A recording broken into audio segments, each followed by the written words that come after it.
사무엘상 17장 31절로 40절의 말씀을 가지고 골리앗과 같은 세상에서라는 제목으로 이 시간 하나님의 말씀을 나누고자 합니다. 오늘날 한국교회를 바라보는 세상의 시선이 그리 좋지 않은 것 같습니다. 요즘 영화나 TV 드라마에서 배우들이 하는 대사만 보아도 얼마나 기독교를 비하하고 또 조롱하고 있는지를 실감할 수가 있죠. 어느 한 리서치 기관에서 조사한 통계 자료에 따르면 우리 국민의 약 70%가 가까이가 기독교에 대해서 상당히 부정적이다라고 발표했습니다. 게다가 미국의 교회 성장학자인 톰 레이너는 3년 동안 코로나가 진행되면서 교회에 돌아오지 않는 이들이 20%에서 30%가 될 것이다라고 미리 전망했는데 그 현상이 지금 대한민국 교회 곳곳에서 나타나고 있습니다. 이에 대해 종교학자들은 지금 우리 사회는 한마디로 말하면 탈교회화, 가난교인 현상이 이미 진행되고 있다라고 덧붙여 말했습니다. 필 주커먼이 쓴 종교 없는 삶이라는 책이 있는데요. 파란색으로 된 이 책이 있는데 그 책에 보면 이런 내용이 있습니다.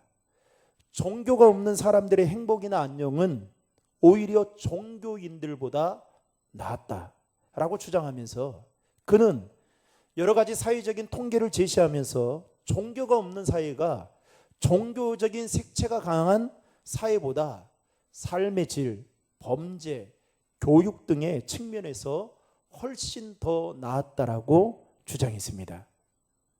이처럼 교회를 바라보고 성도를 바라보는 시선이 그렇게 좋지 않다라는 거죠. 그런데 목사는 얼마나 더 그렇게 했습니까?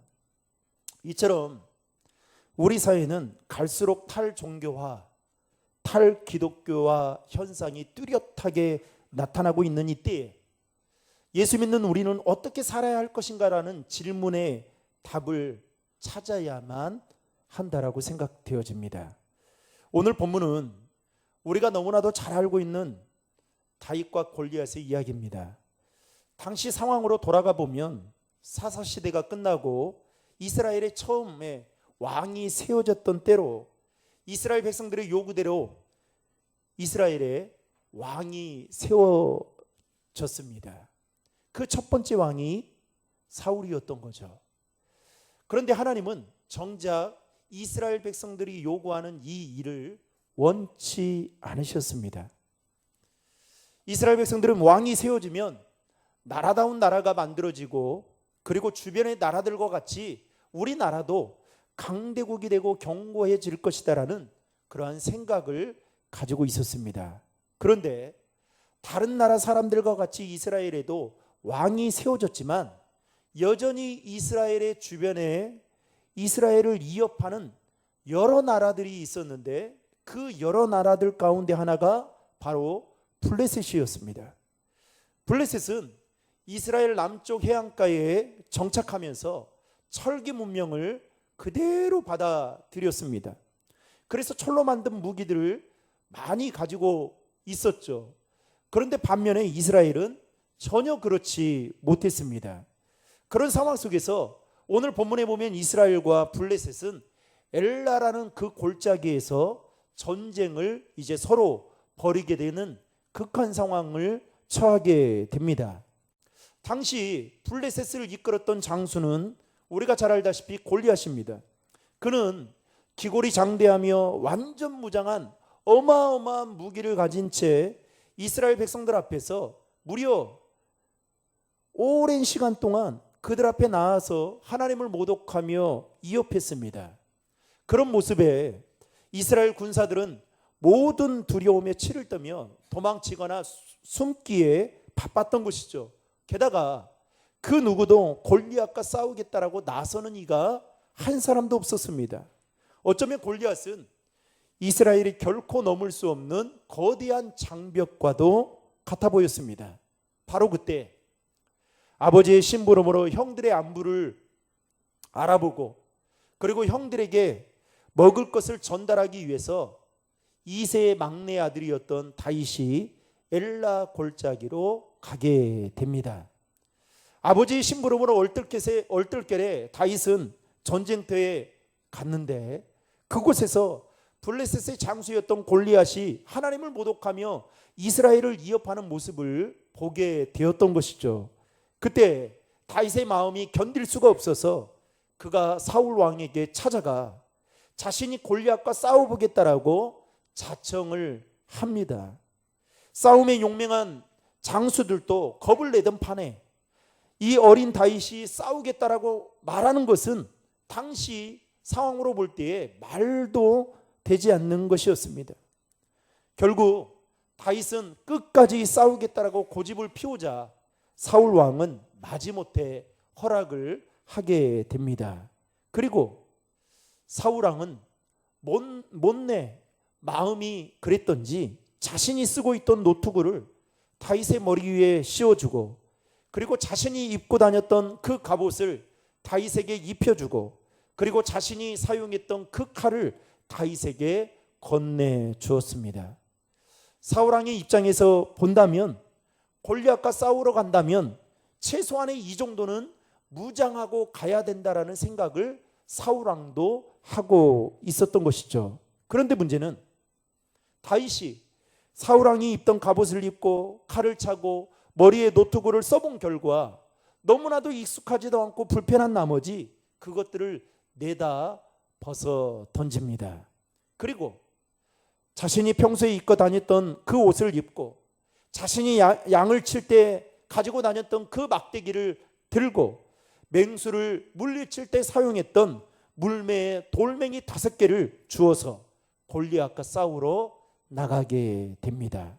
그 결과 우리는 어떻게 되었는지 성경을 통해서 너무나도 잘 알고 있죠.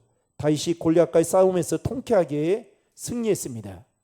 여러분, 오늘 저는 다윗이 골리앗을 이겼다라는 거에 말하고 싶지 않습니다.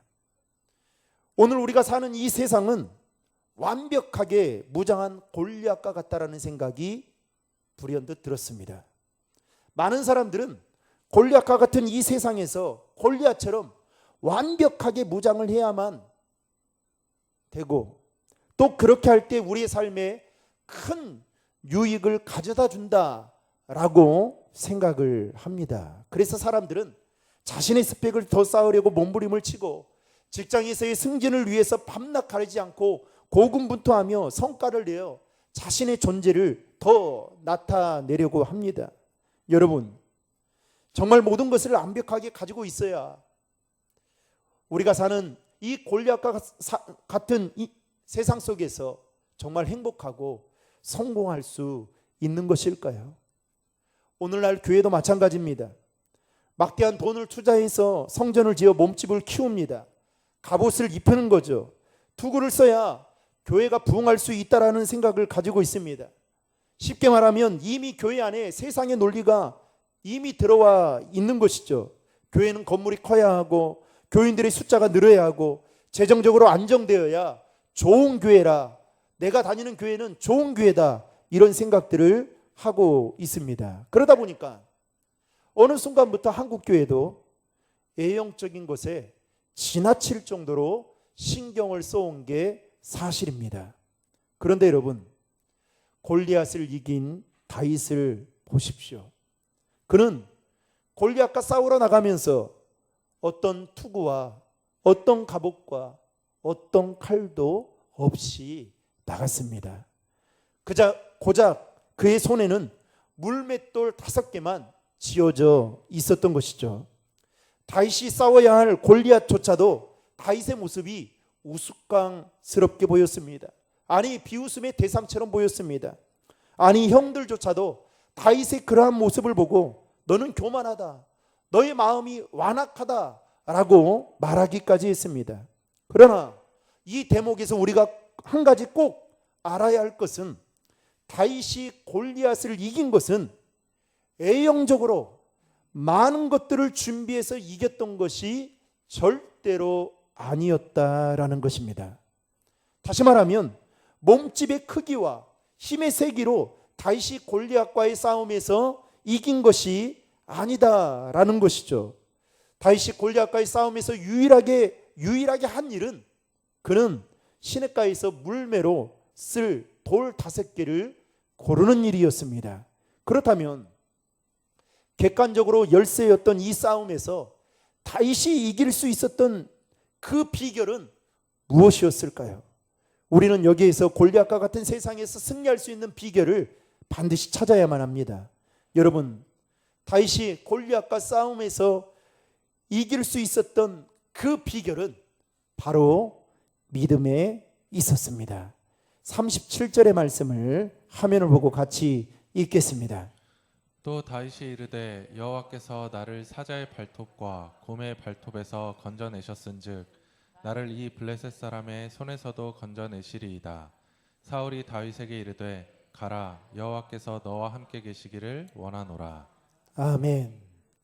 방금 읽었던 37절의 말씀이 다윗이 가지고 있었던 믿음이었습니다. 아마도 짐작하건대 다윗은 물맷돌을 고르면서 하나님께 간절히 기도했을 것입니다.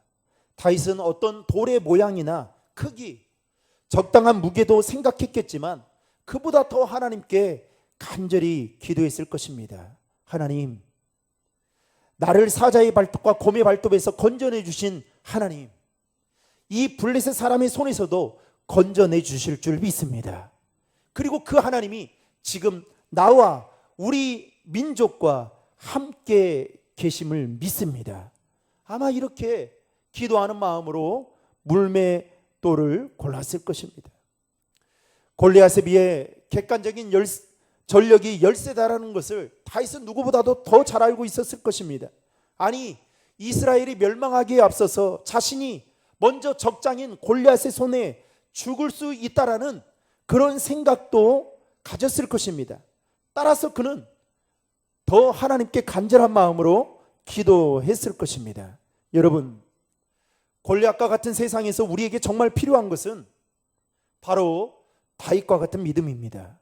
사울의 투구와 갑옷, 칼이 우리에게 필요한 것이 아니라 하나님께서 함께 하시면 두렵지 않는다는 믿음, 하나님이 함께 하시면 반드시 승리할 수 있다라는 믿음, 하나님이 함께 하시면 저와 여러분들의 인생이 하나님의 손에 붙들림 받아요 크게 쓰임 받을 수 있다라는 그 믿음이 우리에게 필요한 것입니다. 그렇다면 과연 다윗과 같은 믿음이 저와 여러분에게 있느냐 하는 것을 우리는 생각해 보지 않을 수 없습니다. 비록 내가 가진 것이 작고 보잘것없어도 하나님이 나와 함께 하신다면 승리할 수 있다라는 그 믿음이 지금 저와 여러분에게 있는지 돌아봐야 한다는 것입니다. 만약에 이 믿음이 없다면 우리는 사울의 투구와 갑옷, 그 칼에 마음을 빼앗겨 그것들을 세상 속에서 더 손에 넣어 지키기 위해서 안달해하며 살게 될 것입니다. 아니, 그것이 하나님께서 내게 주신 은혜의 증표이다 라고 착각하며 살아갈 수도 있습니다. 여러분, 예수 믿으면 다 행복하고 예수 믿으면 다 잘 살면 얼마나 좋을까요? 그런데 그렇지 못한 사람도 있어요. 어쩔 때 보면 하나님, 이분은, 이 권사님은, 이 집사님은, 이 성도님은 하나님이 좀 은혜를 베풀어 주셔야 되지 않겠습니까? 남들이 다 바라보고 있고 덕이 되어야 될 텐데 오히려 그러한 모습을 통해서 많은 사람들이, 예수 믿는 사람들은 정말 복받아도 이런 복을 받구나, 그런 삶을 살면 좋지 않겠습니까? 그렇게 기도할 때가 있어요.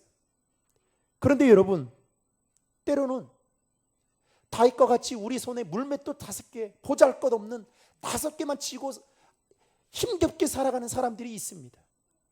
그런데 여러분, 놀라운 것은요, 제가 금요일 날 운전을 하다가 라디오를 듣는데 그 하준파파 출연을 해서 인터뷰하는 이야기를 들었습니다. 젊은 결혼한 청년입니다.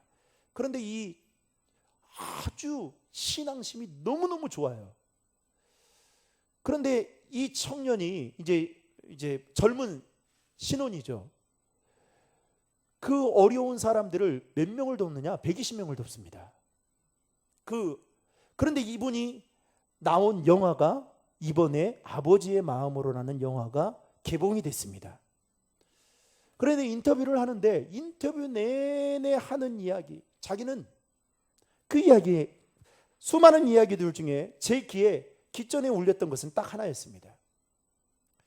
본인이 선교도 다니고 또 어려운 사람들도 만나 보면 이분들은 참 행복하지 않을 거라고 생각했는데 그분들을 만나보면 너무나도 자신이 부러워할 만큼 행복해 보이더라는 거예요.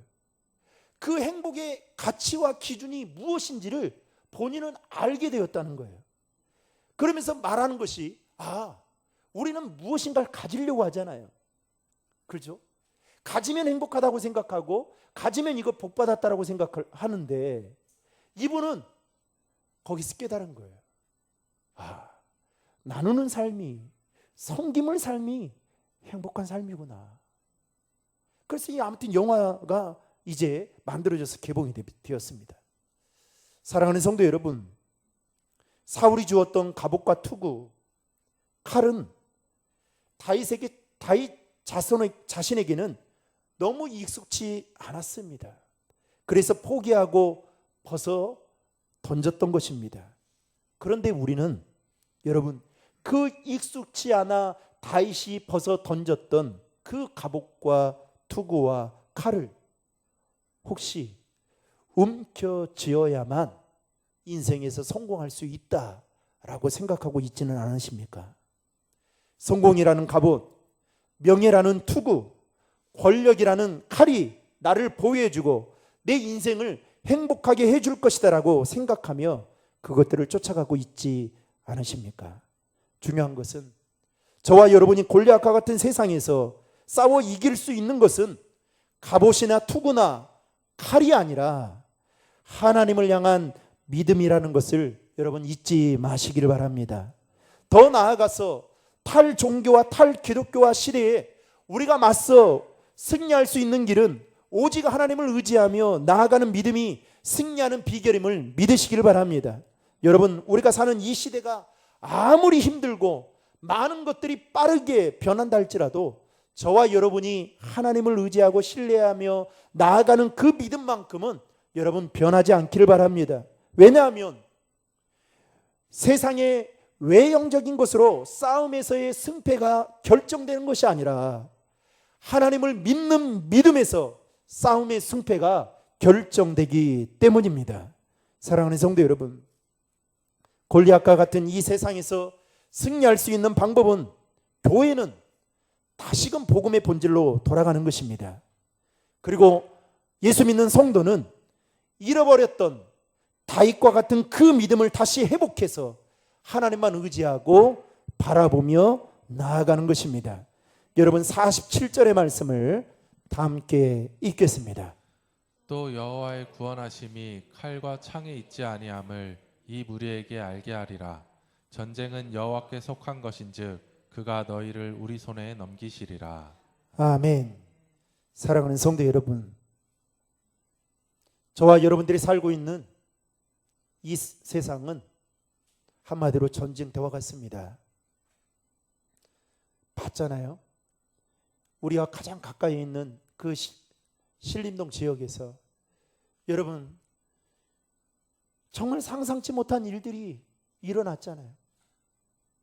그리고 여러분 운전을 하다가 그 터널을 지나가는데 그 터널이 물에 차서 여러분 사람이 그렇게 죽을 줄 누가 알았겠습니까?